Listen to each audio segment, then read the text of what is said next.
ભગવાન જગન્નાથજીની ભવ્ય રથયાત્રા ભક્તિમય વાતાવરણ વચ્ચે નીકળી હતી। શહેરના વિવિધ વિસ્તારોમાં મોટી સંખ્યામાં ભક્તો દર્શન અને પૂજન માટે ઉમટી પડ્યા હતા। રથયાત્રા જ્યારે રિંગ રોડ વિસ્તારમાં પહોંચી ત્યારે મુસ્લિમ સમાજ અને કોમી એકતા સમિતિ દ્વારા ભગવાન જગન્નાથજીની રથયાત્રાનું ઉષ્માભેર સ્વાગત કરવામાં આવ્યું હતું। આ પ્રસંગે રથ પર પુષ્પવર્ષા કરવામાં આવી હતી તેમજ ભક્તોનું પણ સ્વાગત કરવામાં આવ્યું હતું। હિન્દુ મુસ્લિમ એકતાનું સુંદર ઉદાહરણ રજૂ કરતી આ પરંપરા છેલ્લા 25 વર્ષથી સતત જળવાઈ રહી છે। દર વર્ષે મુસ્લિમ સમાજના આગેવાનો અને સ્થાનિક લોકો સ્વૈચ્છિક રીતે રથયાત્રાના સ્વાગતમાં જોડાય છે, જે સુરત શહેરની સામાજિક સૌહાર્દ અને ભાઈચારાની ભાવનાને વધુ મજબૂત બનાવે છે। રથયાત્રાના માર્ગ પર મોટી સંખ્યામાં લોકો ઉપસ્થિત રહ્યા હતા અને સમગ્ર કાર્યક્રમ શાંતિપૂર્ણ વાતાવરણમાં સંપન્ન થયો હતો।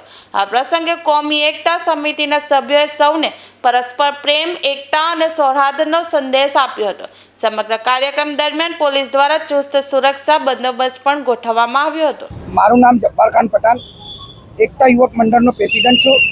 આજે 150મી જગનજી યાત્રા નીકળવાની છે, એના સન્માન માટે અમે ઉભેલા છે। મુસ્લિમ સમાજ તરફથી કોમી એકતાનું નજારો જોવા મળે છે અને અમે બધા મુસ્લિમો 20 થી 25 વર્ષથી આ યાત્રાનું સન્માન કરે છે। અહીંયા ટેક્સટાઇલ ચોકી માર્કેટના વેપારીઓ સાથે હિન્દુ અને મુસ્લિમ ભાઈચારા માટે શું મેસેજ આપો? હિન્દુ મુસ્લિમનો ભાઈચારાનું મેસેજ એ જ આપું છું કે આપણા દેશમાં એટલા સારા રીતે આપણે હિન્દુ મુસ્લિમ રહે છે અને રહેતા આવ્યા છે અને એ બહુ સરસ વાત છે કે આપણે ત્યાં કોમી એકતા નજરે પડે છે।